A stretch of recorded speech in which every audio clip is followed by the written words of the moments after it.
সকাল কাজ বলতে সেরকম কিছু হয়নি, শুধু ঘর দর পরিষ্কার করেছি, ঝাড়টার দিয়েছি, আর মোছা হয়নি আজকে পরে মুছবো আর কি। আর এমনি সব পরিষ্কার করা হয়ে গেছে। এখন রান্না বসালাম, রান্না প্রায় মানে একটা তরকারি হয়েছে, ভাত হয়েছে আর হচ্ছে ছোটো মাছের তরকারি করলাম ওর পাপার জন্য, আর আমাদের জন্য হচ্ছে ডিম করবো। ডিমটা আজকে মাঝখান দিয়ে করে করবো, ভালো লাগে খেতে, তো ডিমটা করবো আর একটু ভাজা টাজা কিছু করবো। আবার রাত্রে হচ্ছে ওর পাপার কোথায় খাওয়া আছে আর কি ওদের, তো ওর জন্য আজকে আর অন্য কোথাও সবজি টবজি করবো না, ওই মাছটা হয়েছে, দাঁড়াও দেখাচ্ছি।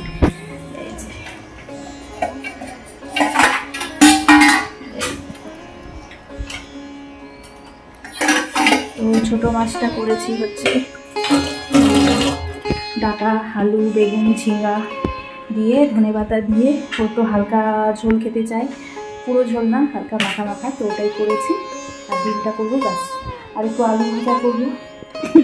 কালকে না একটু ভাত ছিল অল্প, কালকে রাত্রে তো পরোটা করেছিলাম, তো অল্প ভাত ছিল, ওটাতে জল দিয়ে রাখছি আর কি, ওই ভাতটাই আমি খাবো। তো আলু ভাজা করবো আর ডিমের অমলেট করে ওটা দিয়ে খাবো।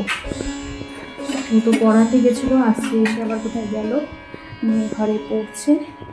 চলো রান্নাটা সারি, প্রচণ্ড গরম, তারপরে রান্না হলে আগে ঘরটা মুছবো, তারপরে কাপড় কাচবো, কিছু জামা কাপড় আছে, জিন্সের প্যান্টেনগুলো আছে, ওগুলো করে নিয়ে যাবো, ছাদে গিয়ে কাচবো। তো দেখো রান্না করতে করতে এদিকে ঘরটাও মুছে নিচ্ছি, কারণ ওর স্যার আসবে আবার পড়াতে আর কি মেয়ের, ওর জন্য ভাবলাম ঘরটা মুছে নিই আগে।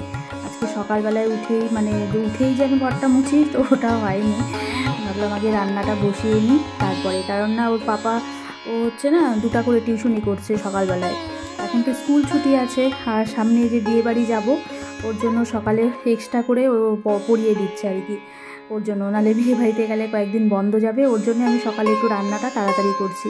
ও একটা পড়িয়ে এসে খেয়ে তারপরে আবার পড়াতে যাচ্ছে। তো দেখো আবার একটু ম্যাঙ্গো শেক বানিয়েছিলাম, তো জামা কাপড় সব কিছু করেছি, এখন হচ্ছে গুছাবো, মানে বিয়ে বাড়ি যাবো আর কয়েকদিন পর, সময় আছে হাতে, কিন্তু ওই যে শাড়ি টাড়িগুলো যেগুলো মানে সব খাপানো টাপানো হয়ে গেছে, আর মানে সামনে সামনে রাখছে, এবং ভিড় হয়ে যাচ্ছে, লাভ হয়ে যাচ্ছে। আমি ভাবছি যে ঘরগুলো যেগুলো রাত্রে পড়া টড়ারগুলো, ওগুলো একটু ব্যাগে আমি একদম ঠিকঠাক করে গুছিয়ে রাখি, তাহলে অনেক কিছু তো 3 জনের জামা কাপড়, কোনটা নিব না নিব আমি ভুলে যাবো সব। এগুলো ভাবছি যেগুলো ভালোগুলো রাতে রাতে পড়ার জন্য, তো ওগুলো একটা আলাদা ব্যাগে আগে দিয়ে দিই, আর এক সেট কিন্তু রেখেও আসছি, মানে বিয়ের দিন রাত্রে যেগুলো করবো, বিয়ের দিনের রাত্রে আমাদের 3 জনেরটা আমি আগের বাড়িতে রেখে আসছি, হচ্ছে বৌমাদেরগুলো আছে বিয়ের দিন দিনের বেলায়, তো ওগুলোই রাখবো আর কি।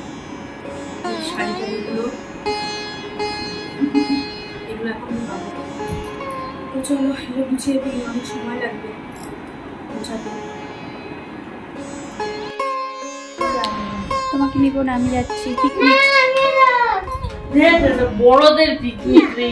আরে এমনি চলে আসবো, তো যাবো আর আসবো, শেয়ার হবে না, না শেয়ার হবে, চল চল নিতে চলে আসবে, কিন্তু এখনই চলে আসবো। দেখো রাগ করে বসে যাবি না তো, হ্যাঁ ঠিক আছে, আমি একাই গেলাম। তারপর তো বললাম ওরা হচ্ছে আর কি পিকনিক খাচ্ছে আর কি, ওরা সব বন্ধুরা আর কি, যারা ওই রাত্রিবেলা হাঁটে আর কি, তো একসাথে থাকে, তো ওরাই পিকনিক খাচ্ছিল আজকে, খাসির মাংস আর ভাত করবে। তো হিয়া জেদ করছিল আর কি আমাকে নিয়ে চলো, তারপরে যেয়ে দেখে আসি, তারপরে একটু প্ল্যাটফর্মেও গেলাম, একটু হাঁটাহাঁটি করলাম, ভালো লাগে, এই সময়টা আসি না, তো আজকে ইচ্ছে করলো আসলাম, ওদিকেও গিয়েছিলাম, চলো দেখাচ্ছি তোমাদের। আর এদিকে মাংস বসিয়েছে আর কি, তারপরেই দেখো আমাদের এখানে স্টেশনের প্ল্যাটফর্ম, তো ওখানেই আরও 2 জন বৌদি আসছিলো, তো ওদের সাথেই বললাম চলো একটু হেঁটে আসি। আর যা সুন্দর হাওয়া হচ্ছিল না তখন, মানে বৃষ্টি হবেই মনে হচ্ছিল, কিন্তু বৃষ্টি আসেনি, পরে রাত্রিবেলা হয়েছিল, আর প্রচণ্ড হাওয়া হচ্ছিল, প্রচণ্ড। এই দেখো পুচকুটু, ও আসবেই, একবার না করেছি দেখলে বাড়িতে যে না করেছিলাম, তো রাগ করে বসেছিল, তো তারপর তো আসলো, আর অন্ধকার, মোটামুটি অন্ধকার ছিল, কিন্তু ভালো লাগছিল, বেশ ফাঁকা, আর হাওয়াটা খুব সুন্দর, খুব ভালো লাগছিল। তো যাই হোক অনেকদিন পরে, আর এদের তো মাঝে সাঝে ওরা পিকনিক খাই রাত্রিবেলায়, মাংস ভাত প্রায়ই খেয়ে থাকে। যাই হোক, একটু দরকারও, বন্ধুদের সাথে একটু গল্প গুজব করা দরকারও তো ভালো লাগে। আর রাত্রিবেলায় আমার সেরকম রান্না নেই, আমি শুধু ভাত করেছি, সবজি ছিল আর কি, ওই জন্য শুধু ভাত করে রেখে, আর তো দেখতে পেলে জামা কাপড় ব্যাগপত্র সব গুছিয়ে নিয়েছি, কদিন পরেই যাচ্ছি বিয়ে বাড়ি। তো ঠিক আছে, সবাই ভালো থেকো, সুস্থ থেকো, টাটা, গুড নাইট।